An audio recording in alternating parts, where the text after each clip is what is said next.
Flair Dragon may have been cool, but it's time to take a look at his successor, the almighty GREN DRAGAON, and I am so excited for today's episode.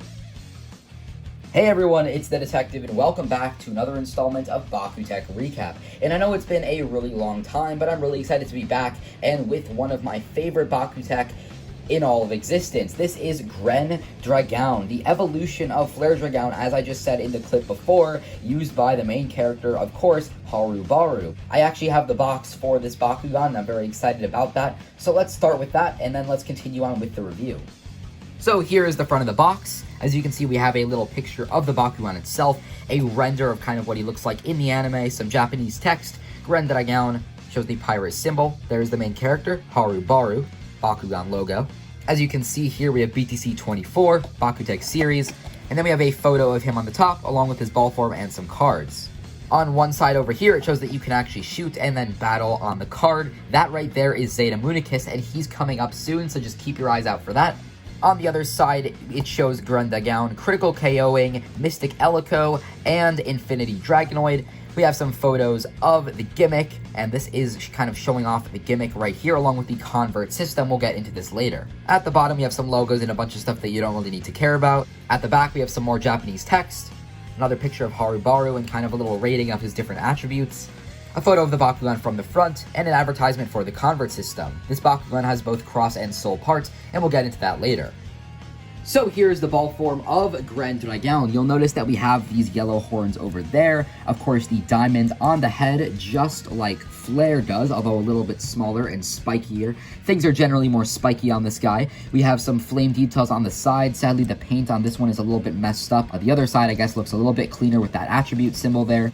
Of course, we have the cross and soul parts. You'll notice something a little bit different about these compared to the Flair Dragon, and I'll go into that later. And one more thing to take note of is these yellow paint applications that go all around the entire BakuTech ball form, and this is actually part of the gimmick, because if you can kind of see it right there, the yellow bits stick out of the red ever so slightly, and what that allows you to do is roll him extremely straight, and this is the main gimmick of the BakuTech, and that's what makes him so good. It'll be a little bit easier to critical KO an opponent's Bakugan, and I promise you, from experience and testing, this gimmick works extremely well.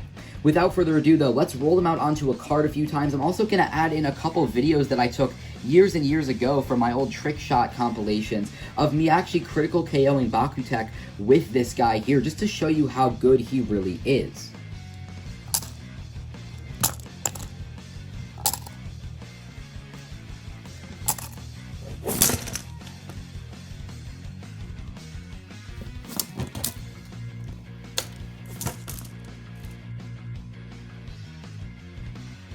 So there's GREN DRAGAON, and I really hope that those videos did him justice. I wanted to show a bunch of different angles of this guy popping open, along with those older shots that I did of critical KOs, just because this guy's gimmick is so simple, but it works spectacularly well. I'd love to see something like this actually adapted into modern Bakugan with, Geogan Rising. Now, unfortunately, even if you pull out the soul parts in the front, he just falls backwards, so let's just do that real quick and I'll pop him back on the card. You can see though the soul parts actually continue that yellow design, even though you still have that at the bottom. And additionally, the cross parts really kind of come towards the back. When he pops open, you reveal these other two crystals on his shoulders with these kind of hexagonal shaped things right there. Definitely reminiscent of Baku cores now that I'm looking at it.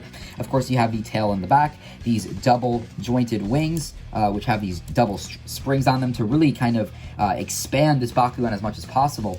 And of course, you have the classic Dragaon jagged horns sticking up. And just like with Flair Dragon, you can actually just pop them up even more, but personally, I like to leave them like this. It just looks the best in my opinion. And as you can see on the G power right there, it is 590. Since this is the first BakuTech evolution that I'll be reviewing, I want to do a comparison, and I'll be doing this in all of the evolution kind of reviews that I do. So for example, in a couple weeks, or maybe even next week when I review Zero Municus, I will do a comparison to Destroy Municus. So today, of course, we're going to be comparing it to the Flair Dragon, and I gotta say, I actually prefer Flair aesthetically. I think that he just looks all around nicer. You see, with Gren, we have this kind of really jagged mouth, and overall the whole Bakugan is just very spiky and jagged. The horns on GREN DRAGON here are spiky and they kind of split off, as you can see right there. But with Flair, they're actually really smooth. Additionally, the top of the head with GREN DRAGON here has this kind of almost jagged looking crystal, but with Flair, it's a perfect diamond. And I gotta say, I personally just think that Flair looks better in terms of pure aesthetics. He's just generally a smoother looking Bakugan, but Gren competitively is infinitely better than Flair. Additionally, one big difference is the cross parts. On Flair Dragon here, you just had these kind of flat looking metal cross parts with stickers that you would actually wrap around and apply to get that dragon look.